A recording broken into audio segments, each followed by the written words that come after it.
And I think Today even more. this is now the final, right? The climax of everything. Should we? Let's start sharing the slides, Yes, and then maybe let me know when you can see it. we can see it. Cool. Right. Yeah, welcome to this webinar, everyone. Topic of next generation pricing methods for sustainable profit growth. Today with me are, as always, our founder and managing director, Ingo Reinhardt, and our chief of staff and interim head of product, Anton von Lampe, who will guide you through the webinar today. But first of all, the question, and if you hit the space bar for once, Ingo, we can see it, is where are you all tuning in from? As always, I already have seen that Myrna is here from London. People are here from Cologne, different places of the world. Just type it in the chat, and then we can see Milan, Italy, Germany, also Germany.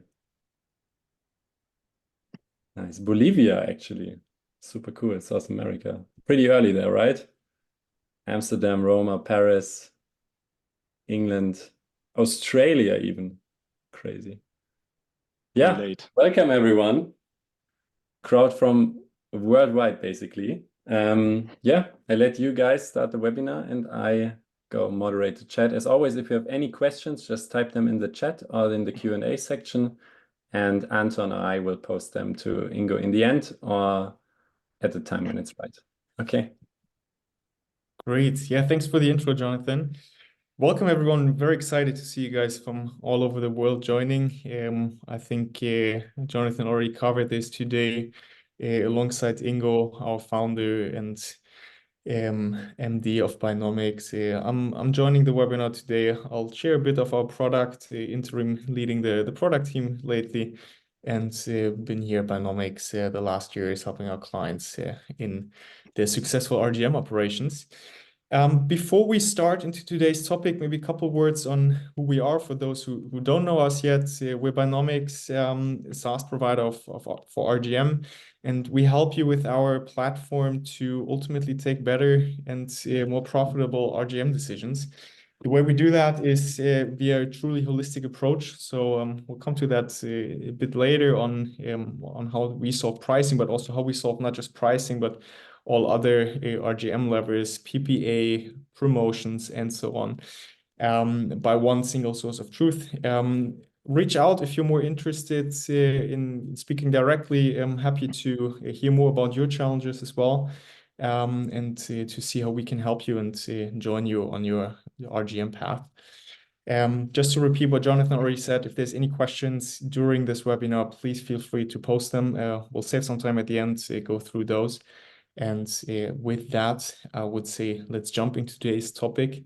And yeah, excited to hear what we got in the pocket, Ingo. Thanks, Anton, and thanks everyone for joining. As already said, I'm here from the EPP conference in Lisbon, so I found a quiet room. I hope it all works out. But if not, then Anton, you can just think you can just take over. Should be fine. So yeah, so thanks everyone again. And today's topic is really pricing methods. And what we want to do is go a bit from taking the maybe 2.5 steps back and just showing at what the range of different methods is, how they're being used, how they are being integrated, and what we think the way forward is, or also what are the challenges with the current set of tools or methods. So this is really the idea of the webinar today, and we want to end, and that's also why Anton is here to help us to give a look at what we think in our tool, how pricing, or maybe even more broadly, RGM, revenue growth management, should be done looking forward into the future.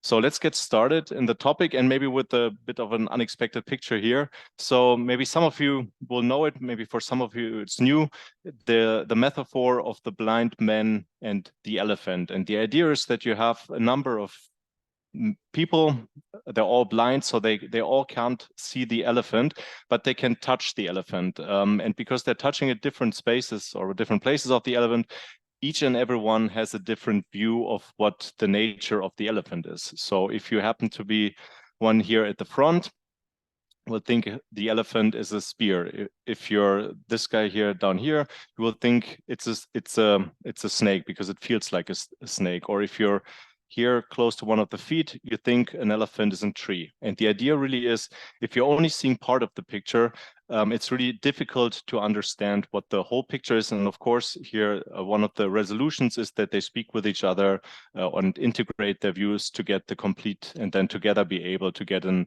understanding of what the elephant is. And I think, and this is the reason why we're bringing this up here, is that there's something similar going on in pricing when you look at it. And in the first step, we're just talking about pricing here. So how do we understand what the right prices for products should be, what happens if we change a price, and just get a general understanding of how to address the question of how should I set my prices, what are the right prices for my products. And similar to the blind man and the elephant, there are different views or different aspects to this question that are relevant. There is, of course, if we start from here from the left, there's the question of cost plus. So cost naturally play an important role in pricing. So does competition. So if your competitors change a price, that will affect you. If you're selling a product maybe for 10 euros, and it makes a difference if your competitors are selling for 5, 10, or 15 euros. Then there's the question that I would think many are dealing with, the question of price elasticity. So what happens when I change my price? How does that really affect how does it affect my sales? And there are different ways of measuring it. Another aspect or approach is that is very broad in pricing is the topic of value-based pricing. It seems to me that everyone has a very positive understanding of it. I think the core idea can be summarized as understanding what a product is worth to the customer and then pricing accordingly. But there are already a number of challenges with this approach. And when we then further go to the left, and the first 3 or 4 really captured key different aspects of the pricing questions. When we start at the bottom, the cost of a product, then go to the side, the prices of our competitors, and then price elasticity and value-based pricing essentially address the customer view. How does the customer value a product, or how does a customer react when we change something in a product? The last one, or the second last ones, first, the behavioral pricing is a bit on a different level compared to the first 4 here. It addresses the fact that when we apply some of these topics, price elasticities or value-based pricing or the other ones, we're making sort of some implicit assumption about how customers behave. So when we draw a demand curve, particularly a linear one like this one, we're making some assumptions about the rationality or the behavior of people. And so, for example, in the linear demand function is this one here, there are no price thresholds. We could add price thresholds, but if we did this, it would make the analysis significantly more difficult, because then you couldn't simply apply, as we will do in 2 or 3 slides, basic analytics and easily compute an optimum. So, and behavior pricing really addresses the question that it's really difficult for us to be rational, and there are, all of us know, circumstances where people behave in an irrational way, and behavior pricing really tries to address this fact and to some extent use this fact in setting up a pricing. So for example, setting up something like a good, better, best pricing, where you have 3 products, knowing that most people, particularly if you don't know what they really want, dislike the extremes, and then you can steer them to the middle option. The last one here, AI pricing, is something that's new, and we put it, so we, in the last time, I think last year when we spoke about a similar topic, we didn't have it on the slide yet, but it has become so dominant, I would say, in again here at the conference, and the last one I was at 2 days ago, earlier this week. It's so dominant, everyone's really talking about it, but it's still not very clear what it means. that's why we're also interested in your view on the topic. So that's why we added this. And from our point of view, these are not all at the same level. The first 4 address really the key ingredients: cost, competition, value to the customer.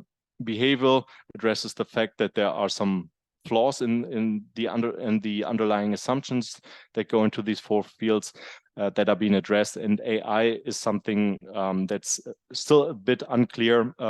We had a dedicated session on AI pricing or AI in RGM a few weeks ago. If you want to dig deeper, I encourage you to take a look at this. We also wrote a white paper on the topic, but today we won't go too much into AI pricing. But it's important to have it on the slide and understand its role in the field. I think, Jonathan, we have a quick survey. Yes, we have a We quick need to press a button, or all prepared. No, I can launch this survey. So tell me when you see it. Okay, the poll is now live. Which pricing methods is a company leveraging today? So we are really curious what of those or who of those pricing methods are in use by you. And I think it's filling really rapidly. We are at 40% right now. Let's get to 60%, and then we have something to analyze. Yeah, a lot of competitor-based pricing, price elasticity-based pricing. Okay, I will close this poll in some seconds, and then I share the results with you. Okay, let's end it here, and let's share the results. So, Ingo, Anton, what do you almost think? looks like a normal distribution, right? It wasn't. It's a bit skewed, but not unexpected. So we're seeing a lot of competitor-based pricing and price elasticity-based pricing. I think those are also the ones that I expect. And as always, I think there's a lot more cost-based pricing going on than most people think. And I think that also makes sense. I think it's not much better, but it's better than its reputation in many cases. So and Ingo, quite also interesting that there's only very few who are using AI-based pricing. I mean, you mentioned this, and that's, as I said, there's a lot of talk about it. It's a hot topic, but it's both not fully clear yet what it actually is, and it's also I think many people experimented, but few are really using it for actual decision making. That's my perception. That's reflected here. If anyone has a more detailed answer, we're happy to discuss it. Also, just write it in the chat, and we're happy to go in some detail afterwards. I think what we want to do next is maybe get a little bit more detail, not too much, on these different approaches. So how to close this? Like this? Yes, I've closed this. You can go on. Okay. Yeah, maybe just some because those were the important ones. So I think the core difference between cost base and competitor pricing is the starting point. So in cost base, as the name already says, the starting point is cost, and then people put up a margin on top of that.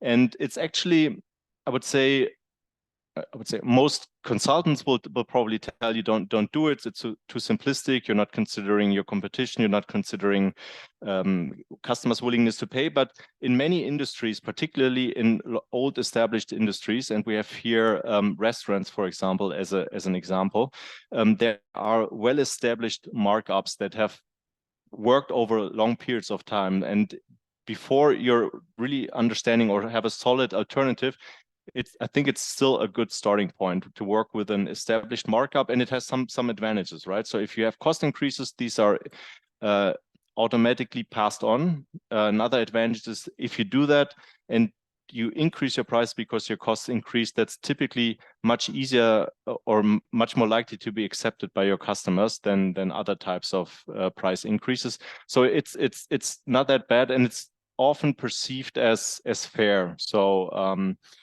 in restaurants or in many other professions, they say, okay, these are my costs. I need to have a markup. Everyone understands that. And that's an easy way to make prices. And it's something to get started. But that's why it makes sense in restaurants when you can't spend too much effort on analytics. Similar is competitive pricing. Here, the starting point is not the cost, but is the competitor price. And you essentially follow a specific competitor or the market average with a defined distance.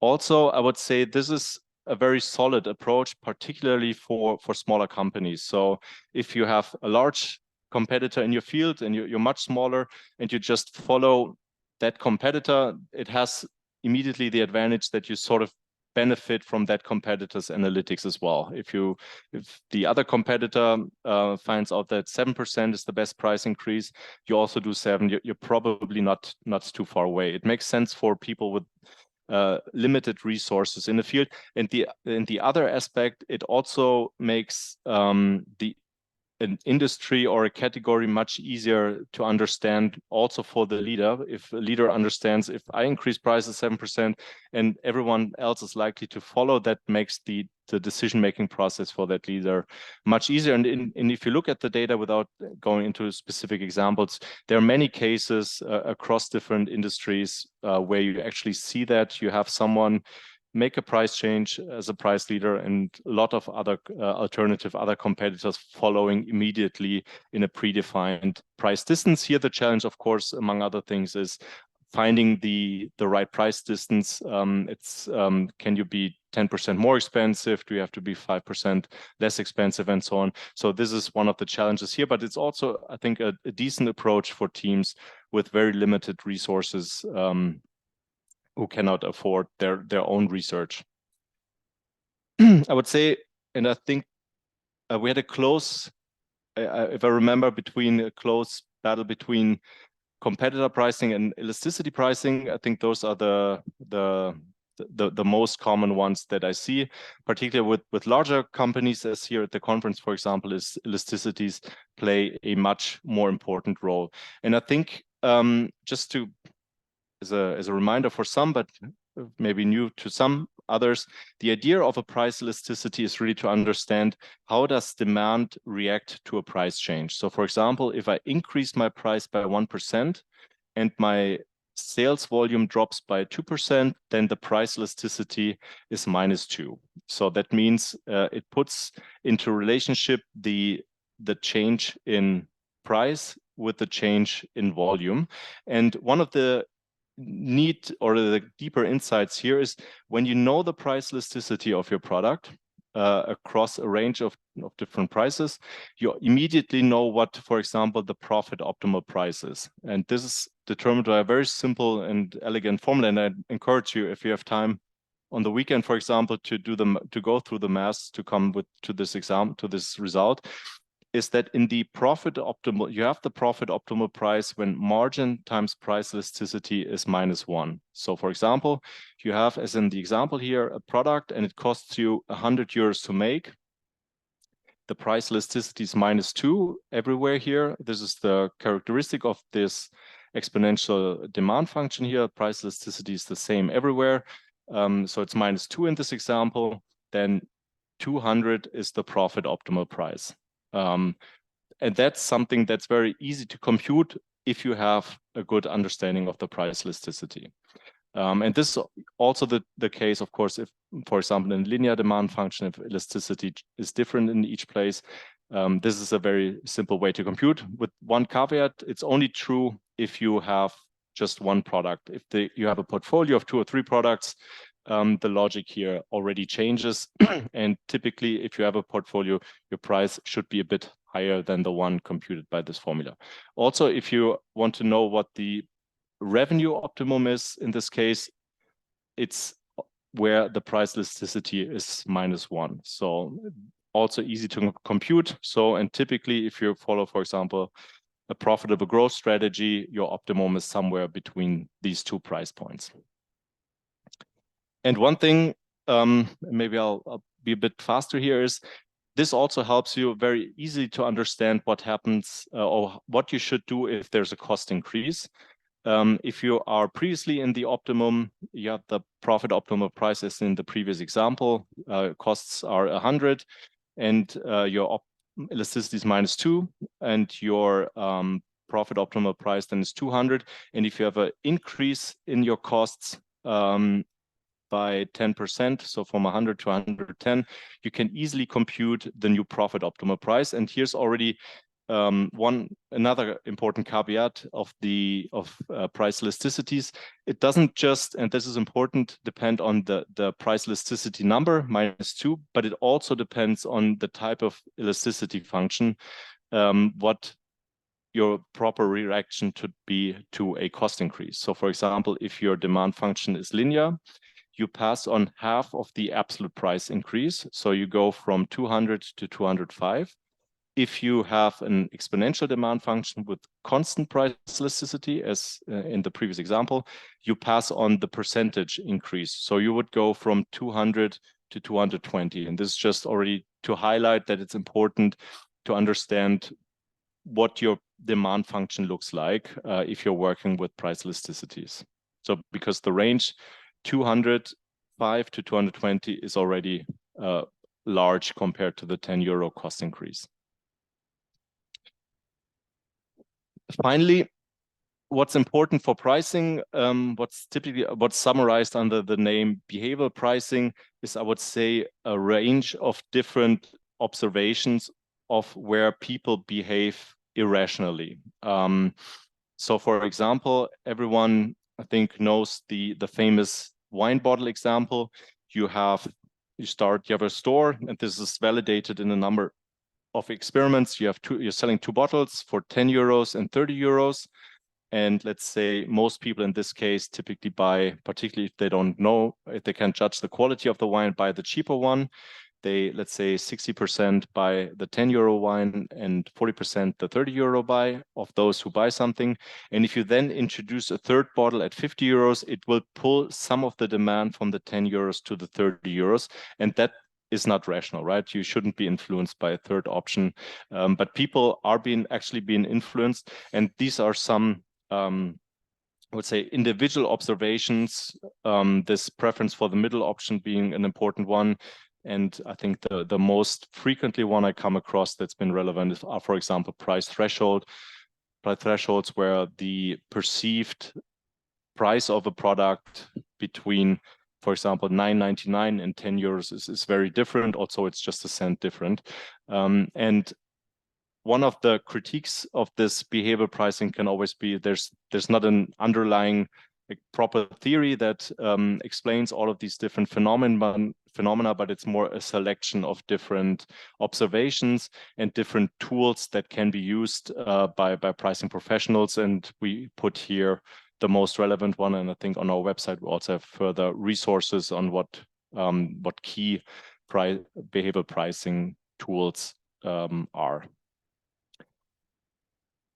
Coming back to the comparison with the elephant in the beginning, I think one of the key challenges when we think about these different tools is the fact that they don't naturally fit together. And typically, if you do cost plus pricing, you do competitor pricing, you do sort of value pricing, elasticity pricing, behavioral pricing, all of these different things, you will often see that they produce a range of different answers. And in projects, I've seen that this range can be very large. So when for example, one analysis might produce 13 euros and another, let's say, cost-based pricing might produce 13 euros, competitor-based pricing produces 27, and everything else is somewhere in between. And many teams then just take the average, and that doesn't feel right because the range of different answers is very broad in this case. So there's a natural question: how do we bring these different things together?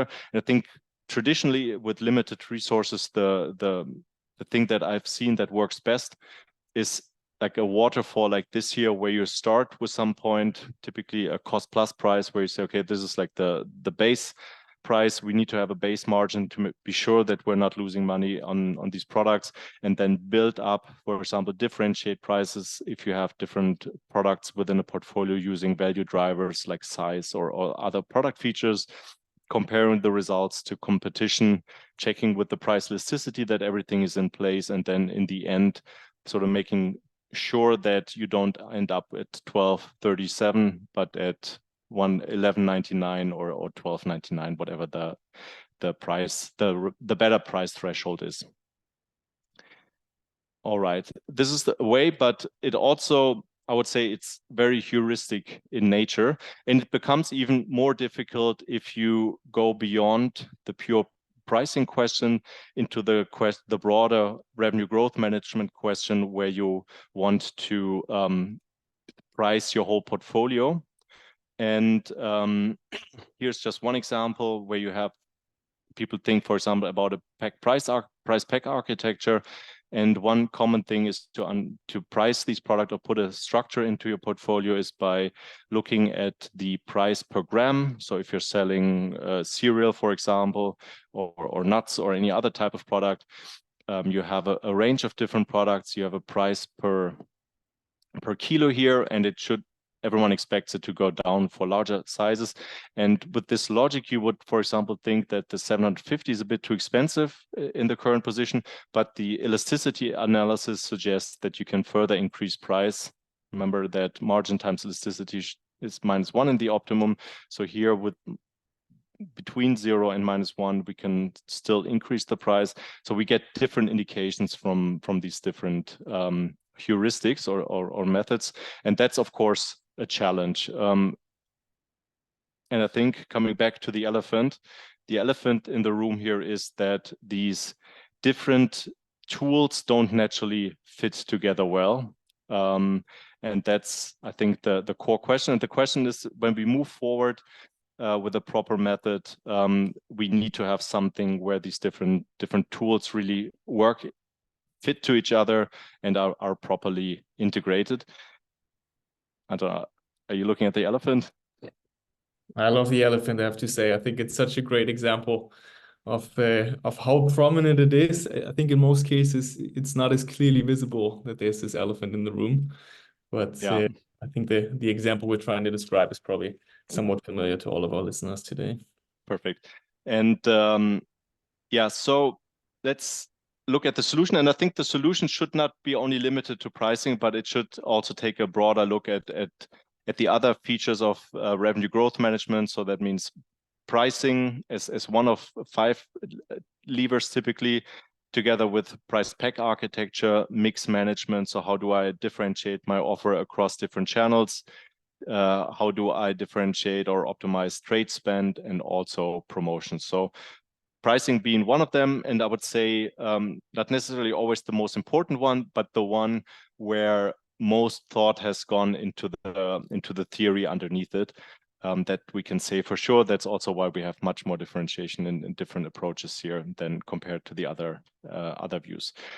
So how can we solve it? And let me skip this. I think what we need, or let's go back. We need to have an understanding of how we can really integrate it into a holistic approach, or something that really allows us to answer all of these questions and integrate the costs, the competitor prices, value to the customer, and behavioral aspects where it makes sense, and so on. And to get started, because I've seen this so much also at the conferences where I am and where I was earlier this week, that price elasticities are much more prominently positioned than they should be. We said that in the very simple case where we have a single product and we know the elasticity, it works very well. But in reality, where people can choose from a very broad range of products, this is not so much the case. And I think a common flaw is when teams use, for example, lists of price elasticities, because here with a simple example already with the linear demand function, we know that price elasticities are different at every price point. They take every value between 0 and -infinity. And that's a problem, because you cannot say this is the elasticity of product A or product B, but it depends really on the current price. And that's a challenge. So, and that's also why we think that you cannot build, also if you're going to AI pricing or more advanced pricing, it cannot be built on a tool like a price elasticity, but we need something else.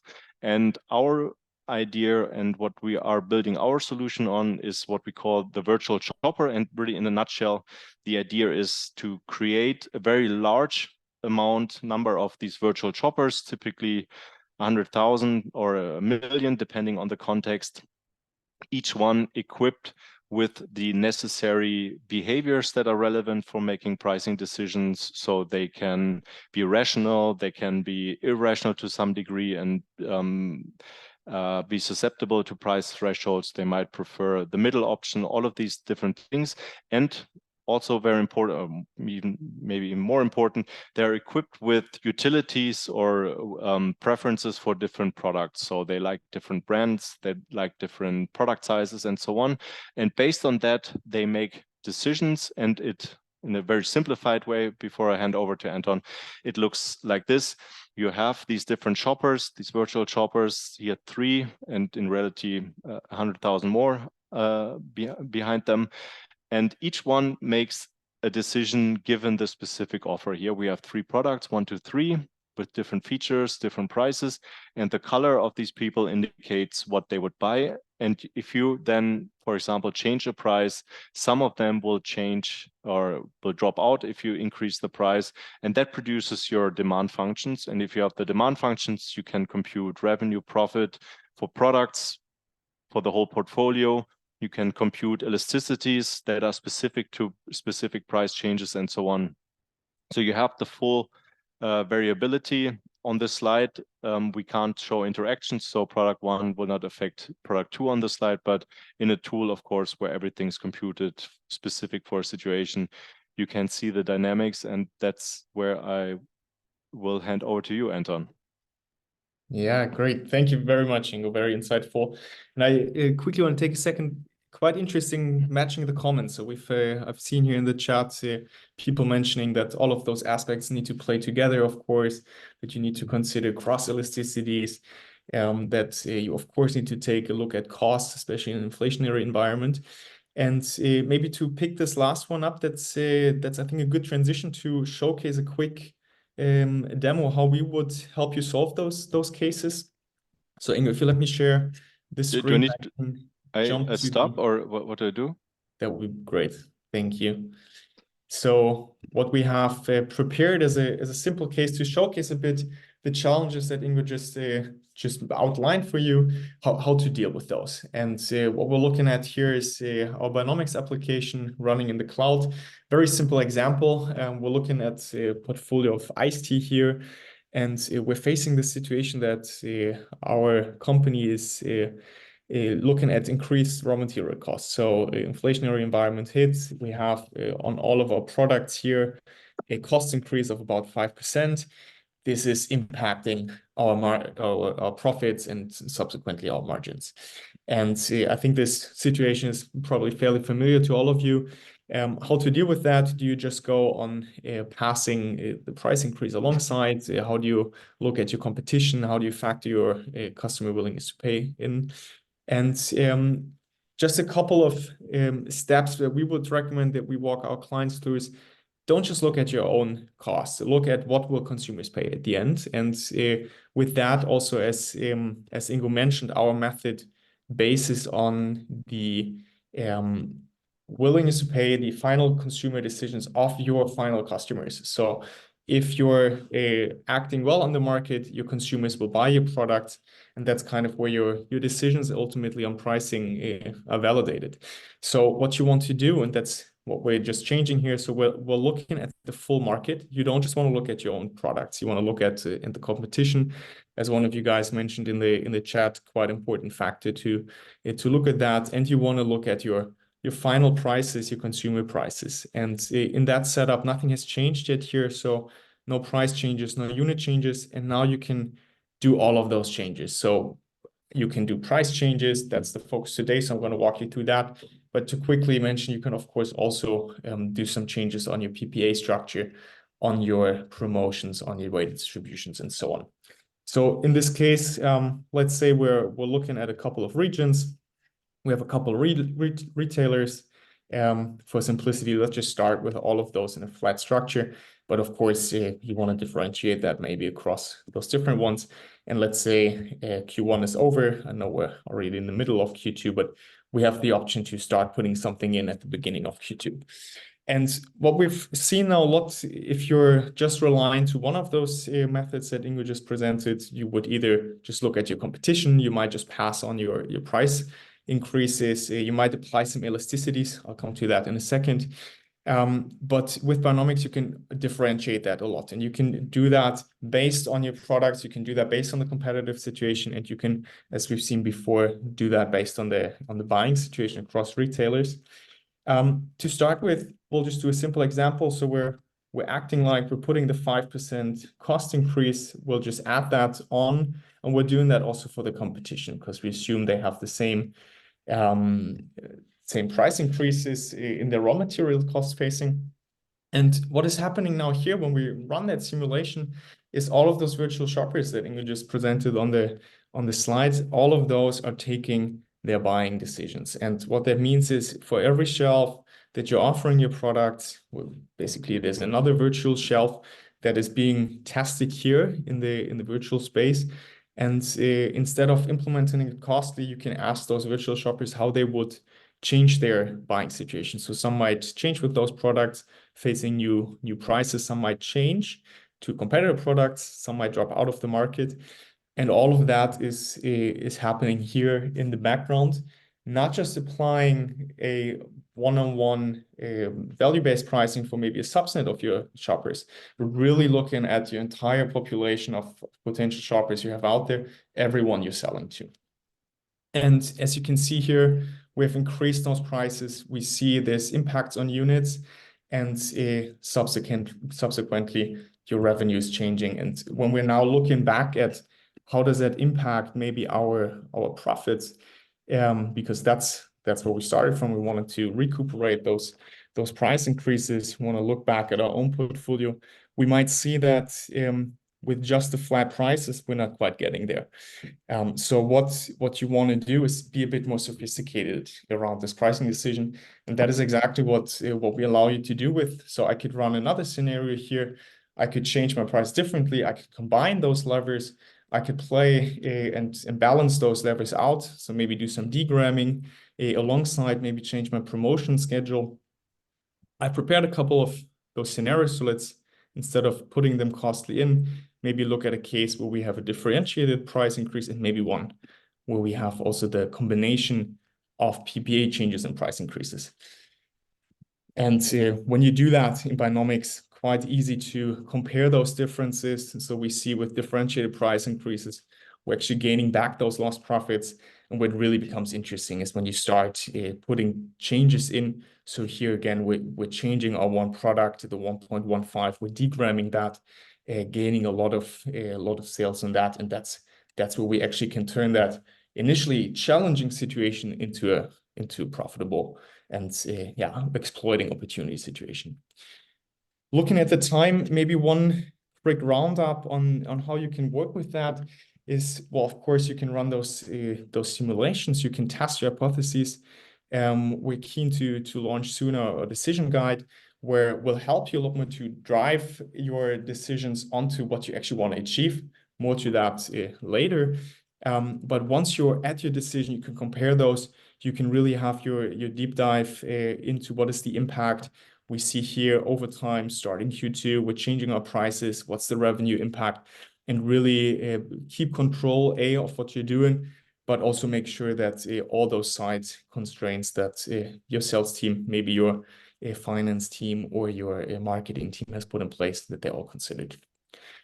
I know this was a very brief demo, but I think looking at the time, given it's Friday afternoon, we'll make a stop here. We want to take a bit of time to answer any questions that you guys have put in. And of course, if you're interested, we're always keen to learn more about your challenges, speak on how our application could maybe help you. Great. Yes. Question time. We have some questions in the chat I want to pose to you guys. Starting with the one from, and please excuse my pronunciation, Mutalib. How can we make sure that the virtual shoppers behave like my customers in my geography and economic standing, etc.?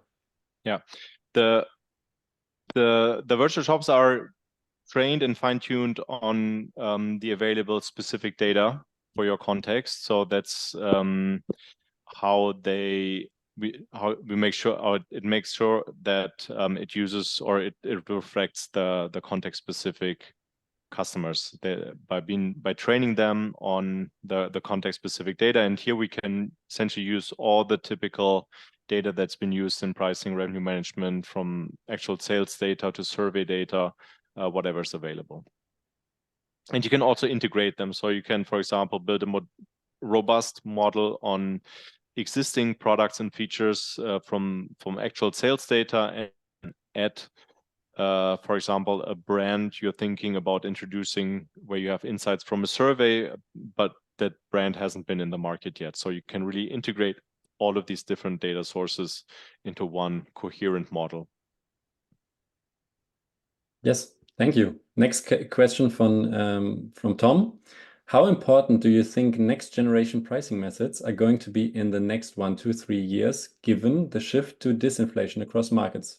Would you be prioritizing next gen pricing methods over, for example, trade efficiencies?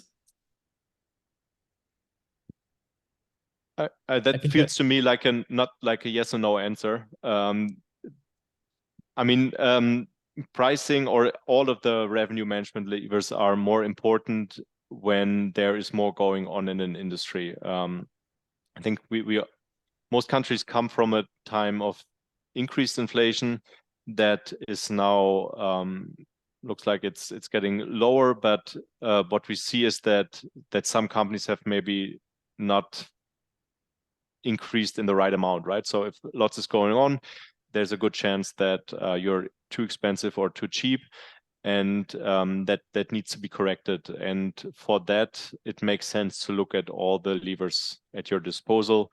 Maybe if you have overshot with the price increase, changing promotion frequency, changing pack sizes, these are typical options, or combinations of all the levers. And that's what Anton showed is one of the strengths of the solution.